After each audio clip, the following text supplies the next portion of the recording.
હતા આજે એમ્બ્યુલન્સનું એ કરવામાં છે?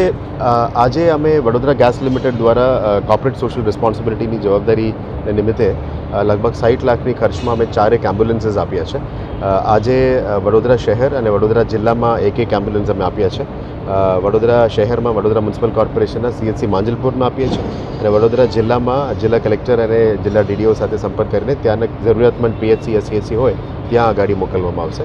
સાથે સાથે વડોદરા ગેસ લિમિટેડનું GA એરિયામાં વડોદરા સિવાય છોટાઉદેપુર પણ છે અને આપ જાણો છો કે છોટાઉદેપુર જેવા જિલ્લામાં વધારે જરૂરિયાત હોય છે એમરજન્સી મેડિકલ સર્વિસીસ માટે, કારણ કે દૂર ગામો હોય છે. એટલે વડોદરા જિલ્લાના વડોદરામાંથી આપણે છોટાઉદેપુરમાં પણ આજે 2 ગાડી મોકલીએ છીએ. ત્યારના સ્થાનિક વહીવટીતંત્ર સાથે પરામર્શ કરીને આ બે ગાડી ત્યારના નાગરિકો માટેની સેવામાં અમે જોડીએ છીએ.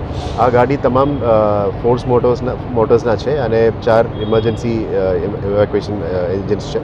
આ મશીન્સ હાઈ ડેન્સિટી ટ્રાફિકમાં પણ મૂવમેન્ટ કરી શકે અને હિલ્સમાં પણ ચાલી શકે એવા વ્હીકલ ચૂઝ કરવામાં આવી છે, જેથી કરીને કોઈ પણ સેવા કરવા માટે જે મેડિકલ ઇમરજન્સી સેવામાં જોડવા હોય એ તમામને અમે આ ગાડી આપવામાં આવી છે. આવનારા દિવસોમાં પણ વડોદરા ગેસ લિમિટેડ દ્વારા સ્કૂલ્સ, આંગણવાડીઝ અને હેલ્થમાં વધારે અમે ફોકસ કરવાનું નક્કી કર્યું છે.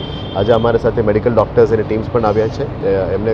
એમના પાસેથી પણ અમે ઇનપુટ્સ લઈ રહ્યા છે કે હજી વધારે શું કરી શકાય એ પણ ડિટેલ્સ માંગીને આવનારા દિવસોમાં CSR એક્ટિવિટી તરીકે અમને પણ મદદ કરીશું.